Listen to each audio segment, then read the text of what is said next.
La ilaha illallah. Saya tidak perlu provokatif, pasti teori saya itu benar.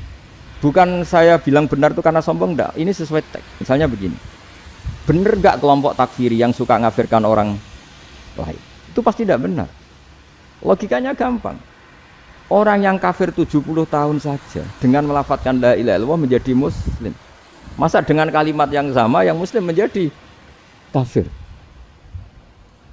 Itu logikanya kan enggak ketemu. Orang kafir 70 tahun untuk menjadi muslim disuruh baca apa? La ilaha illallah. Tapi gara-gara baca la ilaha illallah nyekel patok jadi kafir. Pertanyaannya, loh ini kalimat apa? Kalimat untuk mengkafirkan apa kalimat untuk mengislamkan? Karena yang kafir dengan kalimat itu menjadi Islam, ternyata yang Islam dengan kalimat itu menjadi kafir. Itu ketemu enggak? Cara logika itu kan enggak ketemu kan? Makanya cara pikirannya Abdul Hasan Asyadzili, dan saya setuju pikiran itu.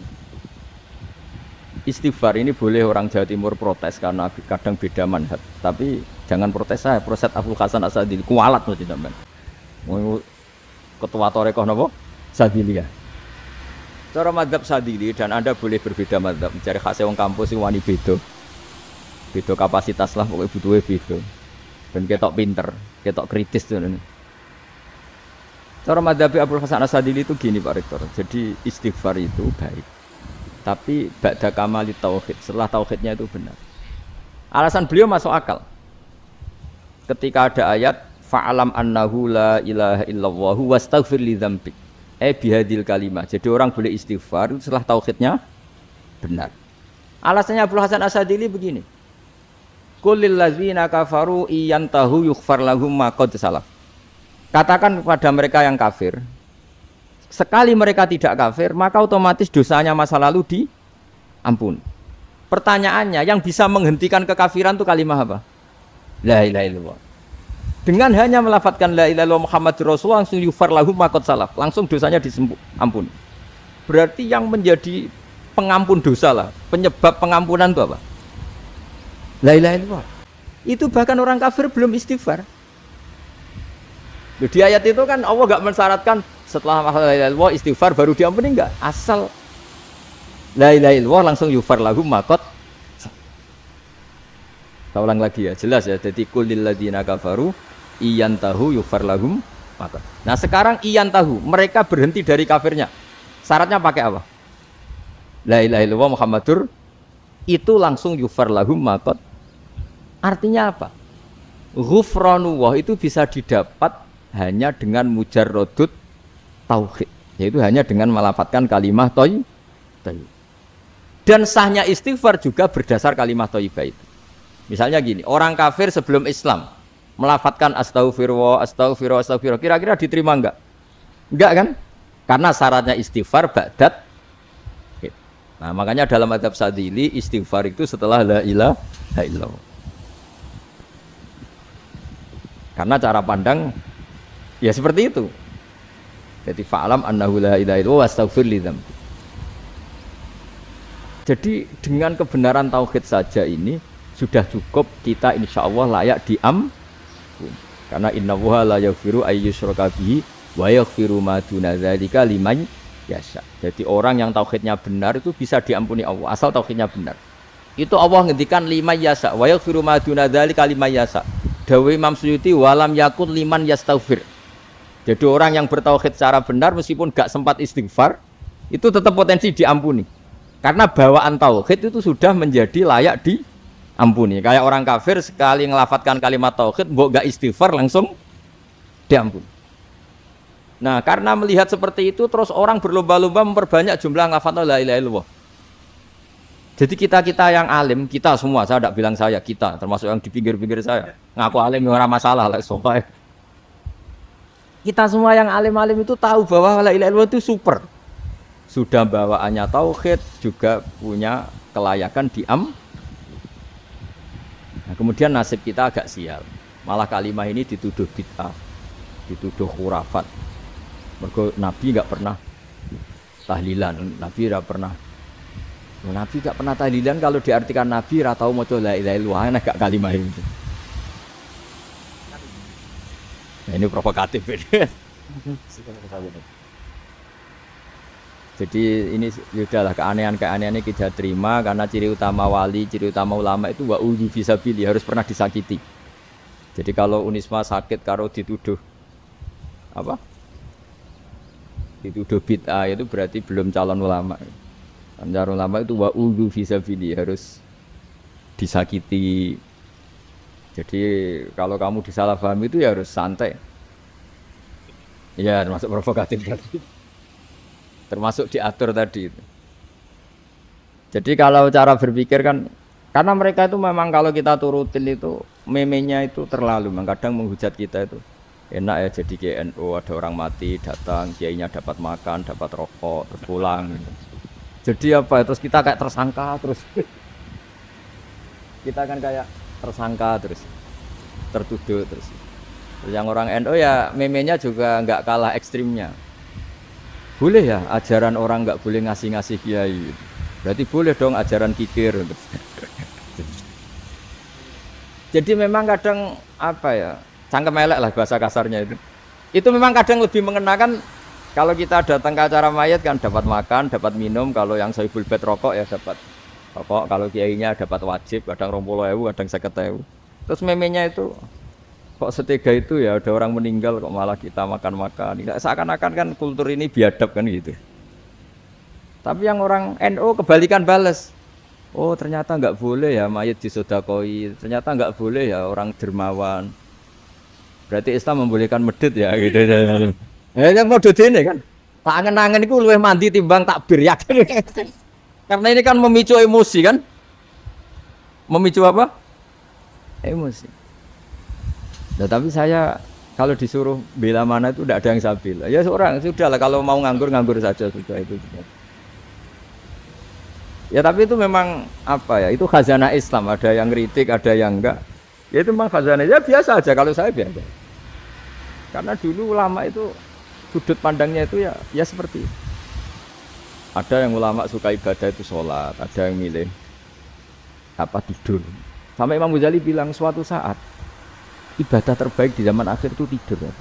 Sholat saja kalah sama tidur kan. Tapi itu loh ya, yang wajib tetap loh, terus kamu gak sholat wajib. Begini beliau mencontohkan itu. Ada orang sholat tahajud terus obsesinya itu ingin hajatnya terkabulkan. Sementara yang tidur obsesinya nikmati rahmatnya Allah, boleh tidur, bisa tidur. Kata Imam Ghazali, timbang kita tahajud terus nuntut pangeran aduk turu kan. Mergo engko dia akibat terus setan memberi bisikan, lho nyatanya kamu tahajud ya gak terkabul. Berarti cerita bahwa Nabi ngendikan kalau doa tahajud mustajab enggak. Daripada ngono ki turu ora tau donga. Timbang ngabri-abri Islam ya, timbang ngelek-ngelekin apa? Islam. Jadi ulama itu mulai dulu itu sudah berpikir. Banyak orang menjadikan tahajud salat malam itu media untuk hajatnya. Dan kalau gak kesampaian ini mutung. Nyalahkan kiainya ijazah ramandi. Macam. Daripada ngono ora usah apa? Tahajud turu wae. Dan jenis kayak ini tuh banyak. Makanya ulama kayak saya itu saenake dhewe itu ya jarak. Saya sering didolani muhibbin terus bilang, "Gus saya doakan gini-gini saya mau nyalon bupati atau saya gini." Saya bilang, "Gak waduh orang ndonga, nek ra mandi darane ulama dongane ra mandi." Nak mandi kamu jadi bupati tetap nganggep karena beli. Sopo sing ora roh bupati saiki gak beli. Ribet kan? Ketika mereka jadi ngunsurkan doa kamu apa karena kemarin beli. Yang beli maksudnya enggak beli enggak usah tersinggung. Jadi ribet ngadepin. Ndak artinya gini loh, boyo doa itu jangan dipakai begitu.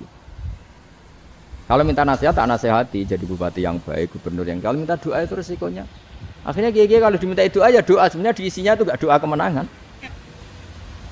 Itu nggak selamat gitu. Karena ribet. Makanya Islam itu doa itu setelah iman. Aturan iman benar baru doa. Aturan iman benar termasuk Allah itu yaf'alu ma yasha, boleh melakukan yang dikehendaki. Allah enggak boleh terdikte oleh doa kita, enggak boleh. Ya saya ulang lagi ya, mazhab Hasan Asy'ari ini khas kita. Jadi la ilaha illallah itu didahulukan sebelum istighfar. Tapi kebalikannya mazhab Imam Sanusi itu dibalik. La ilaha illallah itu kalimat yang sakral. Karena yang sakral dibutuhkan muqaddimah, yaitu yang melafadzkan harus yang sudah bersih, yang sudah steril baru melafadzkan la ilaha illallah. Maka dalam mazhab Sanusiyah istighfar dulu baru la ilaha illallah. Nah, dalam mazhab Abdul Hasan Asadili kebalikan, istighfar itu sah setelah sahnya tauhid. Kamu ikut mana tuh? Sadili apa Sanusiyah? Alhamdulillah sama-sama tidak paham, ya sudah. Akhirnya tidak, ya saya nggak kemana-mana kan. Terus ini ngomongnya harus santai, nggak boleh provokatif.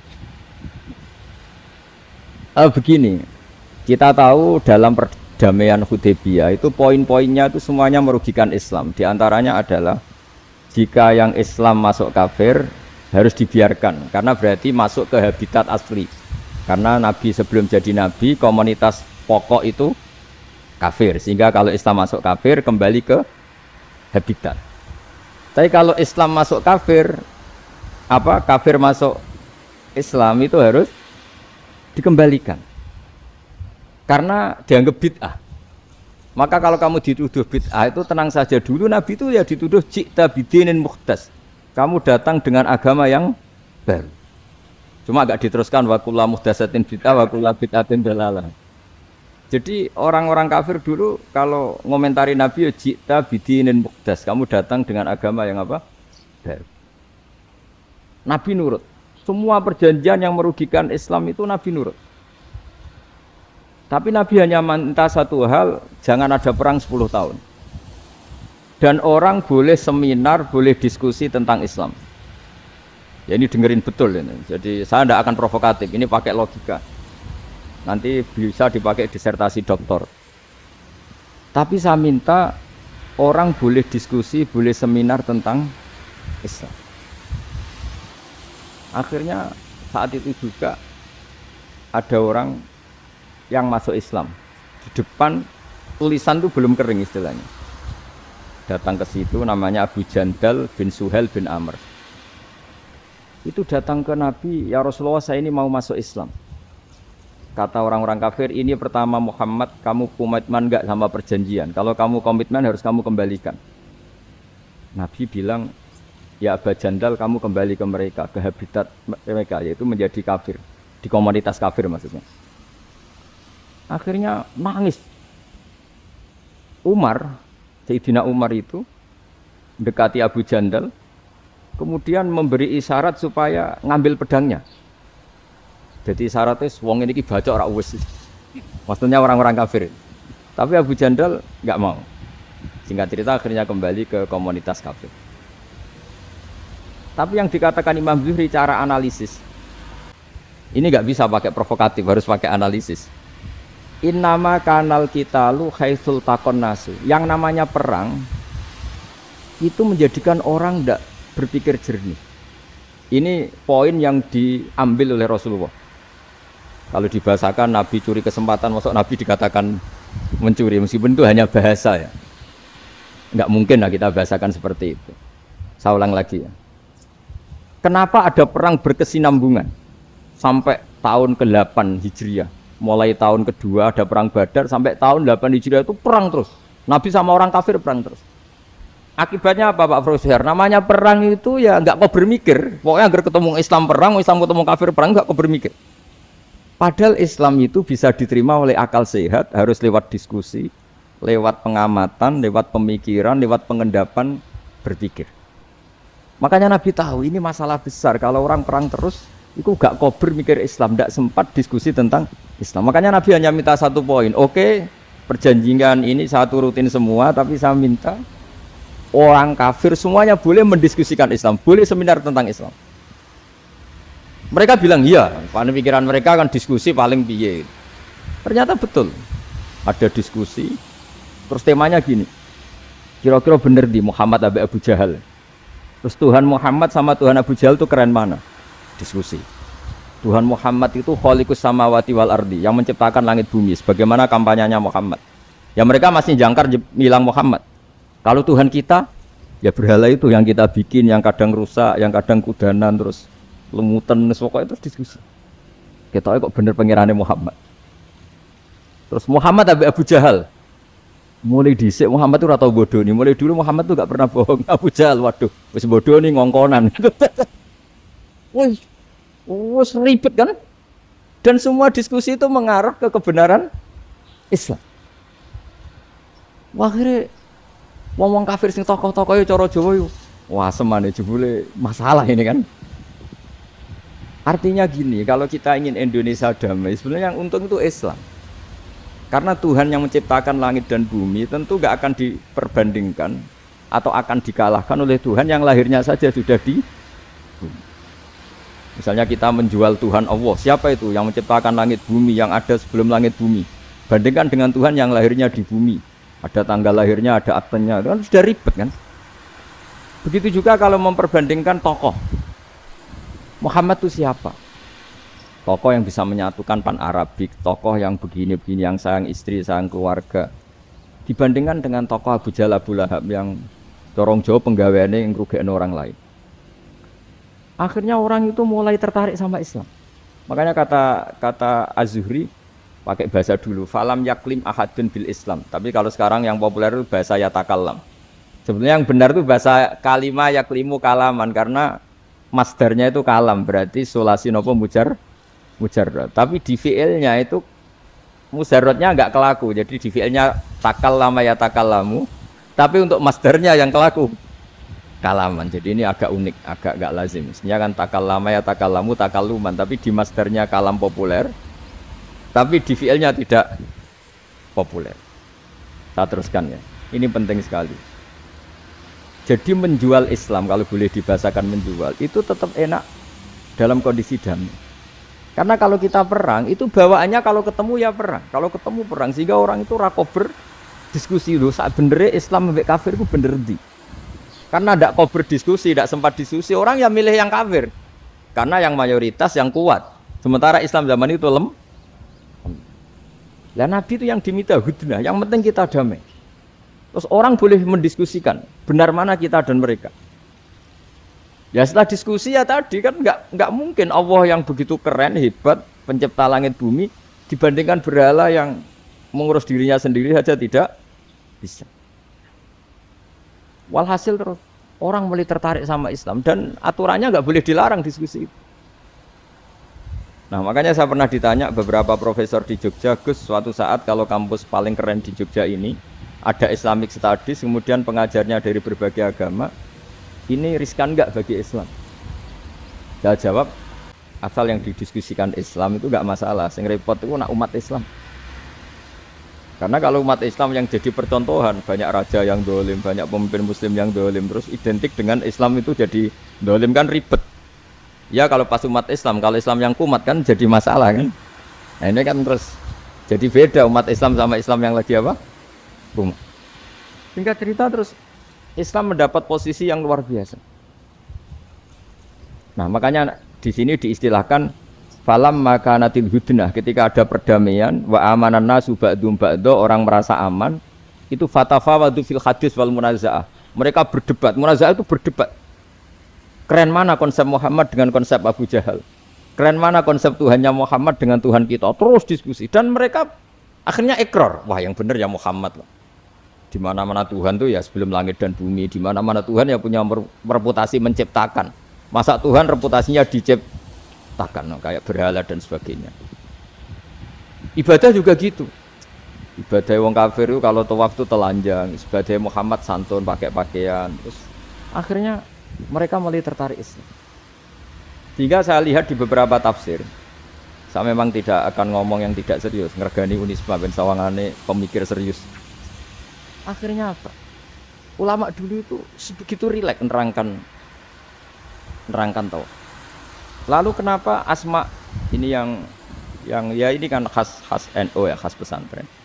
Sebenarnya saya keberatan pakai istilah khas NU, pakai khas pesantren karena NU itu anaknya pesantren, jangan dibalik pesantren anaknya NU, karena sebelum ada NU itu ada pesantren. Tapi kayaknya Unisma lebih suka pakai bahasa NU. Dan saya ya agak orderan yang terpaksa disuruh ngomong. Ini apa ya, agak kacau sebetulnya ini, agak kacau. Jadi NU itu sama pesantren itu tua pesantren. Jadi NU dilahirkan pesantren, bukan dibalik pesantren dilahirkan NU. Sehingga barokahnya didirikan pesantren ini, kadang nyuwun sewu sekali Mbah Hasyim itu kadang besar beliau itu ora dituruti wong NU. Jadi Mbah Hasyim cara kula kok dadi Mbah Hasyim ya mangkel. Mbah Hasyim itu ngarangno kentong. Nggih ngaramno beduk, tapi wong NU nganggo kentong. Dan uniknya Mbah Hasyim enggak tersinggung. Karena ciri khas pesantren itu membolehkan perbedaan apa? Pendapat. Itu masyhur khilafnya Mbah Hasyim sama Mbah Fakih Mas Kumambang. Itu sampai dikitabkan. Saling ngeritik, saling macam-macam lah. Jadi cara berpikir Mbah Hasyim ketika Nabi rembukan, ini gimana ya cara menentukan waktu sholat? Ya pakai kentong ya Rasulullah. Dzakalin Nasara itu untuk orang Nasrani. Ya pakai buk itu trompet. Dzakalil Yahud itu untuk orang Yahudi. Ada yang usul lagi pakai api ya Rasulullah. Dzakalil Majusi itu orang Majusi. Setelah itu ada orang datang lari-lari cerita mimpi azan tadi. Ya itu terus dipakai sarana pemanggilan sholat ya azan itu. Sehingga Mbah Hasyim menolak kentong. Karena mantas sababi qaumin bahwa beliau keras sekali sampai bilang haram. Beliau judulnya ya haram. Al-Jasus Antakhrimin Nakus. Setelah naskah itu sampai ke Mbah Fakih Mas Kumambang di Gresik situ, di daerah Dukun situ. Dulu nggak ada WA ya, jadi sampainya ya lama. Makanya saya sampai sekarang nggak punya WA, karena ya saya ulama kan, kalau WA-an terus ya jadi ulama. Nggak jadi ulama, main WA-an terus itu. Ya itu termasuk rektor nggak kau bermikir itu mesti kebanyakan WA. Karena kan otaknya didikte oleh sesuatu yang masuk. Sesuatu yang dilihat itu kan pasti mendikte kita. Beda kalau yang enggak WA-an kan mikir apa kita yang menentukan. Kalau WA-an kan kita ditentukan. Mau mikir anaknya butuh apa gara-gara WA informasi Jakarta mikir Jakarta. Padahal secara kewajiban ngapain kamu orang Malang mikir Jakarta. Gara-gara WA mikir Jakarta belum selesai ada berita di Sulawesi, mikir Sulawesi. Habis itu mikir NTT. Makanya semua orang sekarang merasa tokoh nasional gara-gara informasi yang masuk itu nasional. Jadi Mas Yo RT yang mikir gimana Gus Indonesia. Padahal RT. Sampai lupa kalau dia itu RT. Jadi semua orang sekarang merasa tokoh. Dan itu gara-gara apa coba? Akhirnya semua orang juga punya ide tentang nasional. Harusnya negara itu gini-gini. Jebule wonge sing duwe ikon itu apa? RT. Ribet kan? Saya teruskan, setelah naskah itu sampai ke Kiai Fakih Mas Kumambang, beliau itu marah besar. Ini harus dilawan, dan saya bukan karena benci Mbah Hasyim. Beliau teman saya ketika ngaji Kiai Mahfud di Mekah. Jadi Mbah Fakih dan Kiai Hasyim itu teman ketika ngaji di Mekah. Cara ngelawan tuh lucu, gak ilmiah, tapi gak ilmiah wong alim tetap ilmiah. Di mana-mana serupa itu tidak sama. Ya kalau mungkin zaman Nabi di Madinah itu, zaman itu, kentong itu identik dengan milik Nasrani. Di Indonesia beda. Pos kampling ya kentong. Kebakaran ya kentong. Wae sarapan orang di LP ya pakai kentong. Jadi tidak ada jaminan kalau kentongan itu identik dengan Nasrani. Lalu haramnya di mana? Yang di mana-mana tasabuh itu identik. Ini tidak identik. Mulai masalah kan? Mulai masalah. Jadi beliau gaya judul Hazruus. Hazruus itu kepala bergeleng-geleng. Sekarangan kok ngene cerita itu. Sekarangan kok provokatif gitu. Dan itu Mbah Hasyim ya hormat Mbah Fakih hormat. Saya sendiri secara pribadi itu lebih suka pendapat Mbah Hasyim sebetulnya. Karena bagi saya sholat itu sakral. Ya sudahlah kalau sakral ya dipanggil dengan sesuatu yang sakral yaitu kalimat thayyibah adzan. Tapi saya tidak akan bilang kalau kentongan itu haram. Karena kalau haram alasannya mirip orang Nasrani. Sementara pos kampling ya pakai kentong, ada banjir ya kentong, ada kebakaran ya kentong. Jadi tidak identik untuk misa atau untuk sholat ala Nasrani. Tapi itu dulu ya rileks saja. Dua beliau itu ya saling menghormati, padahal saling kritik. Dan dulu ulama yang beda madhab itu ya saling menghormati. Imam Syafi'i itu kalau sholat di kawasan Masjid Abi Hanifah ya tidak kunut. Ketika ditanya kenapa kamu tidak kunut, sementara engkau berpendapat kunut itu sunat. Ikroman di hadal madhab, saya sangat menghormati madhab. Imam Ahmad bin Hambal itu berpendapat kalau orang pakai pakai iftisot atau hijamah itu batal sholatnya. Sementara Imam Syafi'i mengatakan tidak batal apa sholatnya atau wudunya tidak batal. Tapi Imam Ahmad itu ditanya, apa kamu makmum Syafi'i? Bagaimana mungkin saya tidak makmum sama wali kutub seperti Imam Syafi'i? Padahal menurut keyakinan Imam Ahmad ini sholatnya batal. Ini habis ikhtiqam udah wudu. Tapi tetap saja beliau karena perbedaan pendapat di furu' itu lazim. Di Quran itu sampai lihat di tafsir Tobari itu ada ayat bal naqdhifu bil haqqi 'alal batil fayadmaghuhu fa idza huwa zahid. Qadhafa itu kalau di kamus tak lihat itu takallama bila dalilin. Qadhafa itu ya pokoknya sekenanya. Artinya gini, kebenaran Islam atau kebenaran hak itu kamu taruh sekenanya saja itu tetap menang. Apalagi kamu taruh secara teratur, kamu taruh sekenanya saja itu tetap menang. Sehingga di sini banyak sahabat yang hidup di Cina. Sekarang juga banyak orang alim yang milih hidup di Amerika, banyak orang alim yang milih hidup di Inggris. Dan mereka pede, percaya diri karena kebenaran itu kamu letakkan di mana saja, itu tetap akan menang, akan menemukan momentum kemenangannya.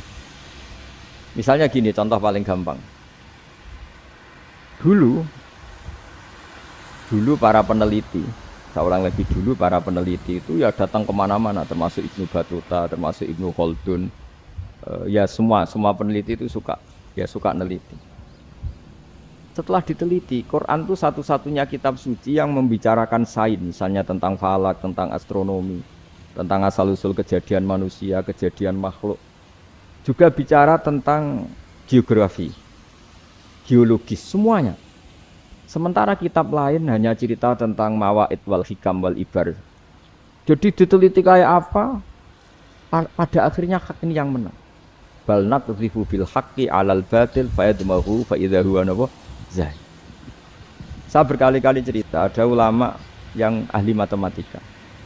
Ketika ditanya kenapa kamu suka ngajar matematika, sampai muridnya itu ragu, ini guruku mlebu swarga ta ora, penggaweane mulang matematika.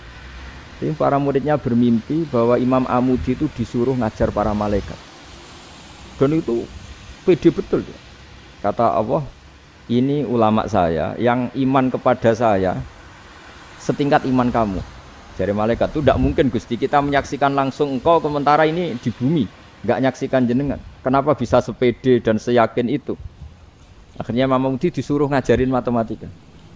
Jadi Anda kalau profesor itu nanti harus sempat ngajari malaikat, itu baru benar-benar profesor. Jadi nanti di akhirat ngajari siapa? Malaikat. Jadi ada seminar yang melibatkan banyak malaikat, narasumbernya itu seorang profesor. Itu ketika kenapa engkau begitu yakin kalau Allah itu Tuhan dan Allah itu Al-Wahidus Shomad. Terus Imam Amudi mulai nulis angka gak beraturan. 2, 3, 4, 5 sampai 1 miliar, 1 triliun, pokoknya enggak beraturan. Kata beliau, nisbatus naini wasalasa ila ma la nihayatalaha iku nisbatul far'i ilal asli.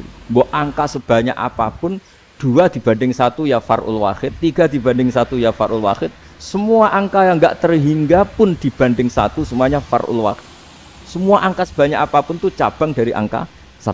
Fakullu hadil awalim far'un minal wahidis shomad, yaitu Allah Subhanahu wa ta'ala. Wakil malaikat tepuk tangan, iya juga.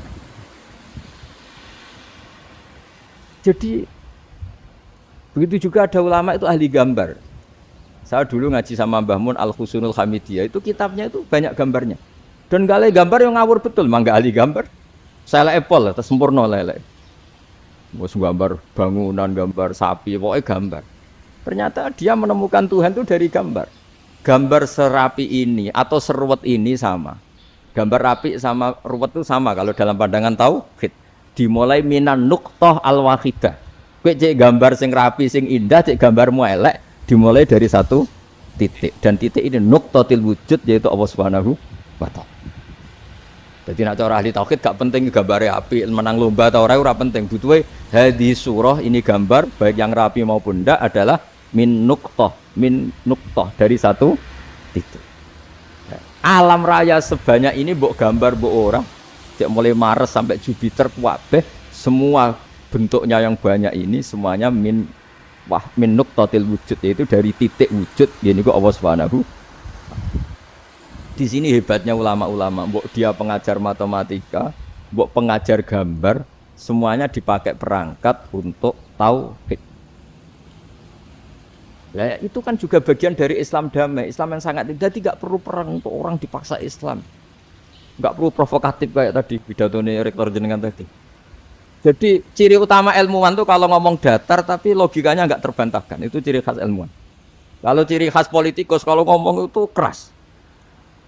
Provokatif lah kira-kira gitu. Tapi isinya biasa. Nah, saya berharap nanti semua profesor doktor itu datar tapi isinya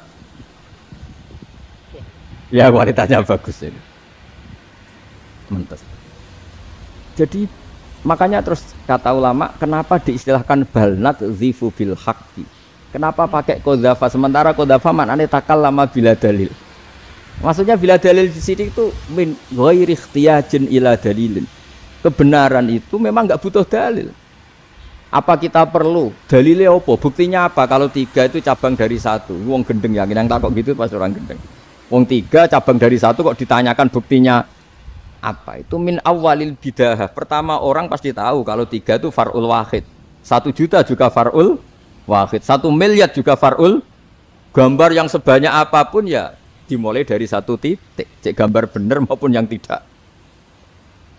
Ya orang boleh berdebat lah. Ketika Unisma datangkan saya, itu saking senengnya kiai, apa saking sombongnya sampai ngatur kiai, kan nggak pernah bisa diperdebatkan, itu kan orang boleh debat kan?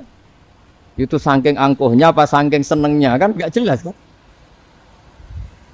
Kan dan orang boleh setuju pendapat saya, yaitu ngatur kiai itu haram. Setuju juga Pak Rektor, ekspresi mahabbah itu ya macam-macam. Dulu sahabat ya gitu, sahabat itu ada yang nggak kenal wajahnya Nabi sama sekali sampai akhir hayatnya. Ketika ditanya, lo kamu itu sahabat kok nggak tahu wajahnya Nabi? Saya nggak pernah berani memandang Nabi karena ijlalan Nabi, terlalu menghormati saya sehingga nggak berani memandang wajahnya. Ada sahabat yang penggawaannya dulu wajah Nabi sampai bisa nyifati alfiu faminunil hajib, sampai bisa nyifati detail karena dulu wajah Nabi itu ibadah. Ada seorang wali ditanya, kalau kamu di surga ingin nggak melihat Allah? Enggak kan?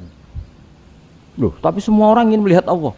Unazzihu dzalikal jamal an-nadzari misli. Ben gak elek-elek Allah tak delok terima aku. Wong ra jelas. Berarti kok delok pangeran. Banyak. Jadi justru tapi karena saking takzimnya. Enggak lah, mosok sak aku kok. Makanya saya berkali-kali cerita. Menurut kesepakatan ulama, soft awal itu paling baik. Tapi banyak juga wali yang kalau sholat itu di belakang. Koyok paling bener yang kok ngarep. Udah bayangkan misalnya kamu semangat di soft awal nih masjid haram, dibeli sholatnya salah. Itu dari malaikat gaya nih kok ngarep, dibeli raro. Ini di sini uang, dibeli bodoh gitu. Gaya nih kok ngarep. Coba orang kalau sowan Mbah Mun, yang berani di depan itu kan ya ketuanya atau jubirnya kan, yang merasa tidak pati pinter-pinter kan mesti di pojokan. Artinya sudut pandang seperti itu ya sah saja, apa? Sah saja. Makanya banyak sahabat yang jarang sowan Nabi, alasannya takut ganggu Nabi. Banyak yang sering sowan Nabi, alasannya seneng Nabi. Yang sowan ya seneng Nabi, yang enggak sowan alasannya seneng. Lu Nabi itu tokoh, punya keluarga, punya anak. Kalau saya sering sowan berarti sering ganggu. Yang sering sowan dia alasan ini khazanah kita harus istifadah. Jadi zaman dulu dia biasa dua sahabat, yang satu milih mahabbah itu milih sering sowan, yang satu juga mahabbah milih tidak sering. Karena pertanyaannya bisa dibalik kan, sering sowan apa sering ganggu coba. Nabi Abedar, assalamualaikum. Nabi nimang cucunya, assalamualaikum. Ayo bener yang sowan apa bener yang enggak kalau seperti itu. Akhirnya terus diatur sedemikian rupa oleh Quran. Walau annahum sabaru hatta takhruja ilaihim lakana khairal lahum. Jadi sahabat kalau mau sowan Nabi ya nunggu di Sufah. Kalau Nabi keluar berarti milik publik. Sekali masuk ke dalam tidak ada sahabat yang berani sowan.